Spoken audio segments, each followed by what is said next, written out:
नमस्कार, कसे आहात? स्वागत आहे तुमचं माझ्या यूट्यूब चॅनलमध्ये. मी रेखा कोळी. तर मी आता स्वयंपाक करत आहे आणि आता मुलं पण जरा बाहेर गेलेली आहेत, तर म्हणलं चला स्वयंपाक करत करत थोडंसं शूट करावं म्हणून मी आता कॅमेरा ऑन केला. तर जुन्या लोकांची जी म्हण होती की आई बाप कुणाची, चिमणी माझी गुणाची. तर हे तुम्हाला बहुतेक जणांना हे सगळ्यांना माहीतच असेल की आई बाप कुणाची आणि चिमणी माझी गुणाची हे उदाहरण कुठं जातं. तर हे अशा लोकांसाठी आहे. तर मी तुम्हाला आज एक गोष्टीच्या रूपात ती गोष्ट म्हणजे तुम्हाला स्पष्टीकरण देते. जर एक घर असतं, एका घरात म्हणजे बायको, सासू, सून, नवरा, लहान मुलं असे सगळेच असतात.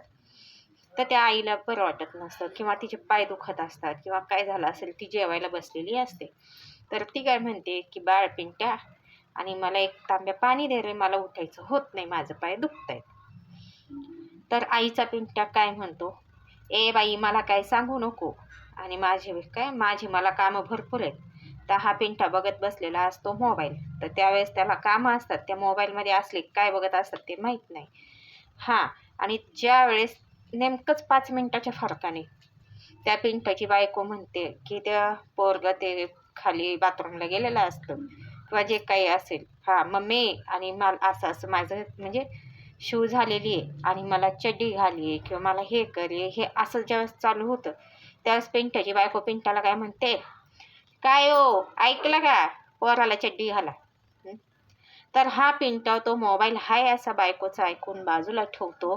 बाजूला ठेवल्यानंतर पिंट्या लगेच मुलाला बोलवतो, त्याला जवळ घेतो, त्याला प्रेमाने गोंजारतो, त्याला सगळं व्यवस्थित त्याची शर्ट चड्डी सगळं बदलतो, घालतो, व्यवस्थित टापटीपपणाने करतो.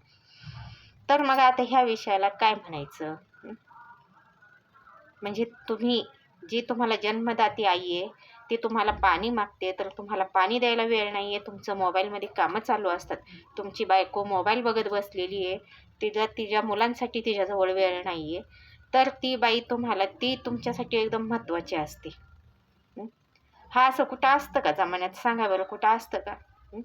आणि जर प्रत्येक वेळेस तुम्ही बाईला ट्रोल करत असाल किंवा एखादी चांगली वाईट, अरे जे काही आहे ते तुमच्याजवळ आहे, जे काही आहे ते चांगलं पण तुमच्याजवळ आहे, वाईट पण तुमच्याजवळच आहे. ह्या गोष्टी तुमच्या लक्षात काय येत नाही? जेणेकरून तू मुलगा आहेस तर तू बायकोला पण तिथं व्यवस्थित तू वागव, आईला पण व्यवस्थित वागव, आईची काळजी घे. अरे ते असे किती दिवसाचे असतात तुमच्याजवळ, कायमचे तर कोण कोणाजवळ नसतात. वरून बायकांची उदाहरणं, शेवट आम्हीच सांभाळणार आहे, असे किती सांभाळून दमता. अरे तुमचे संसार जर तुमचे त्या आईच्या जीवावर चालत असतील तर तुमचा संसार करण्याचा अर्थ काय लायकी आहे तुमची?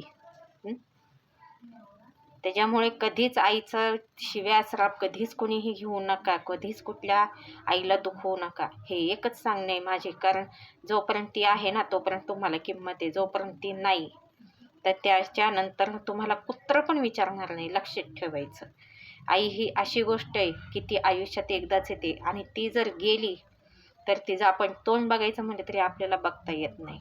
तर सगळ्यांनी आईचा आदर करा. आईचा नाही, प्रत्येक बाईचा आदर करा. प्रत्येकांना चांगलं बोला. तुम्ही भाऊ म्हणून चांगलं राहा, बहीण म्हणून चांगले राहा, सगळ्या गोष्टींनी. पण आजकालच्या बायका आपलं स्वतःचं माहेर म्हणजे ते चांगलं, आणि नवऱ्याचे पाहुणे म्हणजे नवऱ्यापासून तुम्ही बहिणींना तोडता, नवऱ्यापासून आईला तोडता. अरे काय वाईट केलंय तुमचं त्या बहिणींनी आणि काय केलंय तुमच्यासाठी? ज्या बहिणी आत्तापर्यंत तुमच्या सगळ्यात महत्त्वाच्या होत्या त्या कधी तुमच्याकडून कुठल्या 5 पैशाची अपेक्षा ठेवत नाहीत, कधी कुठल्या गोष्टींसाठी बोलत नाहीत. पण तरीसुद्धा आज तुम्हाला बहीण वाईट आहे का तर बायकोचं ऐकून? आज आई तुम्हाला वाईट आहे का तर बायकोचं ऐकून? म्हणजे बायकोचे पाहुणे हे तुम्हाला जवळचे आणि तुमची सख्खी जन्मदाती आई, तुमची पाठीवर पाठ मारून आलेले बहीण भाऊ हे तुमच्यासाठी परके होऊन जातात का? ह्यासाठी आपण लग्न करायचं असतं का? बरं, तुम्हाला जर तुमच्या बायका चांगले शिकवत नसतील तर त्यांच्याकडून वाईट पण शिकून घेऊ नका. तुम्ही त्यांचं ऐका आणि जे तुमच्या मनात वाटेल ते करा ना. असे राहून तुम्ही आयुष्यात काहीच मिळवू शकत नाही. तुम्ही पैसा मिळवणार पण तुम्ही माणुसकी कधीच मिळवणार नाही. आणि अशा गुणाने ही नाती तुटत चालली आहे. तर लोकांना माझं हेच सांगणं आहे की तुम्ही नाती ही जपून ठेवा, जेणेकरून आज तुम्ही मेल्या माघारी ना तुम्हाला माणसं येतील, तो पैसा येणार नाही. मी अनेकदा सांगितले आणि अनेकदा पण हेच सांगणार. पण आज ही गोष्ट मला खरोखर सांगायची होती, कारण ही माझ्या समोरची एक तासाभराचीच गोष्ट आहे. म्हणून ह्या गोष्टीवर मला चर्चा करावीशी वाटली किंवा मला ती तुमच्यासोबत शेअर करावीशी वाटली, म्हणून मी आत्ता हे शूट केले. तर भेटू पुन्हा परत एकदा नवीन वेगळ्या विषयावर. नमस्कार.